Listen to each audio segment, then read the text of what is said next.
No one expected that a single hidden moment between Jungkook and Taehyung could trigger such an intense commotion.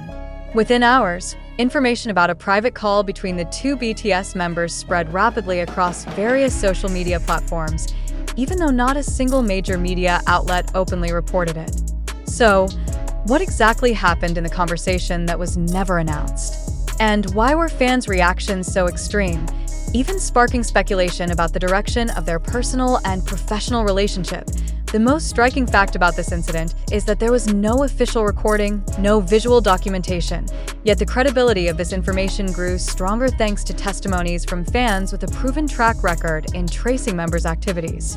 One of the main sources came from a snippet of an old Jungkook live video that suddenly went viral again, where he was seen briefly talking to someone, with a facial expression that changed abruptly when he mentioned the word hyung.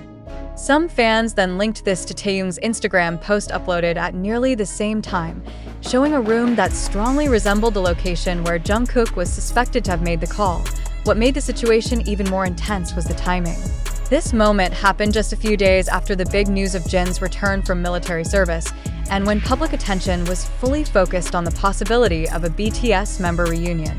However, instead of an open meeting anticipated by fans, what emerged was a quiet interaction between Jungkook and Taehyung, two members who have recently rarely appeared together in public. This made the private call feel far more significant than just a casual conversation. Digital communication experts note that the virality of this moment isn't just about the content of the call, but also about what wasn't explicitly said. This is the power of symbolism and subtle cues that have long been the foundation of the relationship between idols and fans in K-pop culture. Jungkook, known for being very careful about revealing personal matters, sparked a huge stir simply through his expression and a brief pause during the live. When emotions appear too clear to hide, even a silent phone call can speak volumes. It didn't stop there. Some fans even compared the timing of the call to changes in Taehyung's behavior on social media. He began to be more active in replying to fan comments, uploading more personal-toned photos, and even hinted at forgiving oneself and learning to trust certain people again in one of his captions.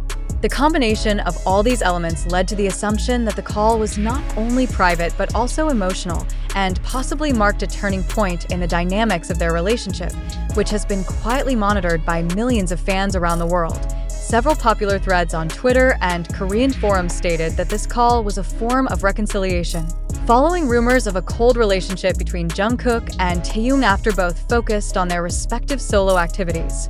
Interestingly, neither party tried to dispel the speculation.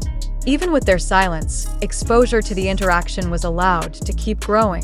Some interpret this as an elegant way to let fans draw their own conclusions without needing a direct statement, which often ends up dampening enthusiasm. One factor that made this news spread even faster is Jungkook's current position at the center of attention. With his series of solo activities, international collaborations, and the possible launch of his own brand, all eyes are on him. So, when Taehyung's name was linked again, even in a context as simple as a private call, the audience's reaction became uncontrollable. There were overlapping feelings of relief, emotion, and suspicion in online discussion spaces. Moreover, this news seemed to revive an old narrative that had almost been buried under the dominance of solo activities, that behind all the individual achievements, there still exists an emotional network among the members that cannot be easily separated. Jungkook and Taehyung, although on different paths, are not completely detached from one another.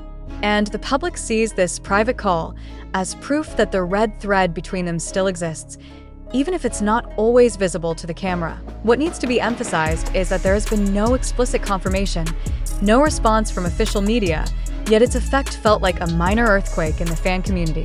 Some consider it a moment of redemption after stiff phases in member dynamics.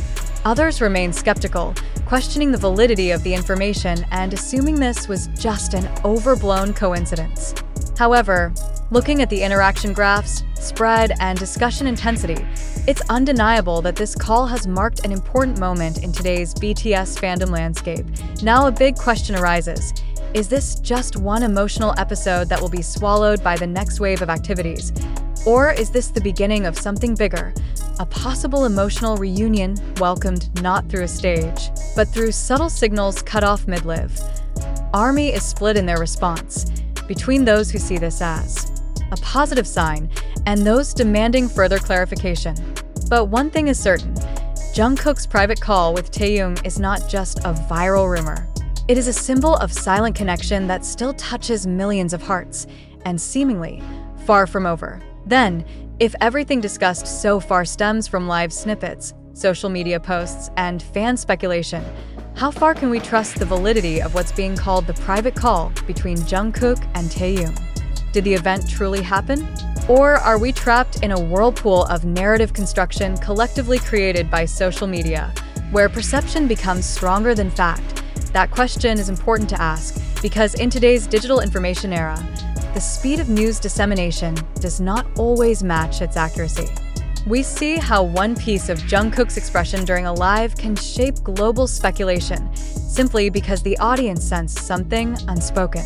But is that something truly real, or just a reflection of the collective hope of millions of fans longing for an emotional connection between two figures long considered close?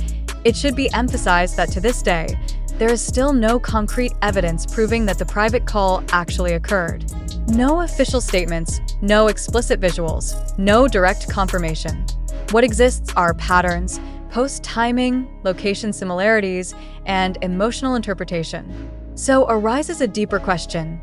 Are we consuming information or creating it ourselves? In this context, it is important for all of us, as journalists, content creators, and audiences, to sharpen our sensitivity to what is real and what is perceived as real. Does this viral moment truly reflect a full personal interaction? Or are we witnessing another example of confirmation bias, where we only see and believe information that aligns with our expectations or desires? More than just a case between Jungkook and Taehyung, this is a reflection of how reality is shaped in the digital landscape. When a vague interaction can be interpreted as reconciliation, proof of friendship, even a historic fandom moment, we must ask, who is controlling this narrative? Do we as the audience truly understand the difference between factual documentation and emotional manipulation? Some argue that moments like this could be deliberately constructed, not by Jungkook or Taehyung directly, but by the digital ecosystem that inherently encourages high-emotion content consumption.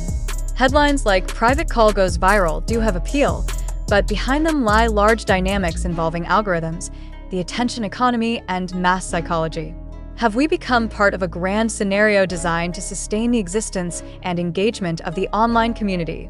We also need to ask, is it possible that content like this is deliberately shaped to preserve the illusion of member-to-member connection that may no longer be as intense as it once was? Is this part of a strategy to maintain fandom loyalty amid the transition to individual BTS member activities? And if so, can such perception management be accepted as normal in the entertainment industry? Or does it indicate a trust crisis between artists and the public? The truth that this information comes from platforms like TikTok, YouTube, Twitter, and global community forums clearly shows we are dealing with user-generated content, not verified journalistic products. So, is it ethical for us to treat this narrative as news, even though it lacks a factual foundation that can be tested? This is where we want to invite readers and viewers to reflect more deeply.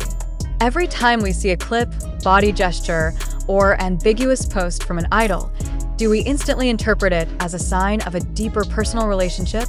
How often do we let emotion override logic when responding to viral content like this? We realize that this news has spread widely and triggered various reactions: emotional, skeptical, and speculative. But as part of an information-aware community, we must be able to balance enthusiasm with verification. Let's not let viral euphoria make us forget to ask, is this true? Who benefits from the virality of this information? And are we consuming the truth, or just an illusion packaged to seem real? Let's make this moment a shared exercise in critical thinking. Because behind every viral piece of information, there are always layers of narrative that need to be peeled deeper, and only with full awareness can we distinguish between fact, unintentional fiction, and deliberate sensationalism.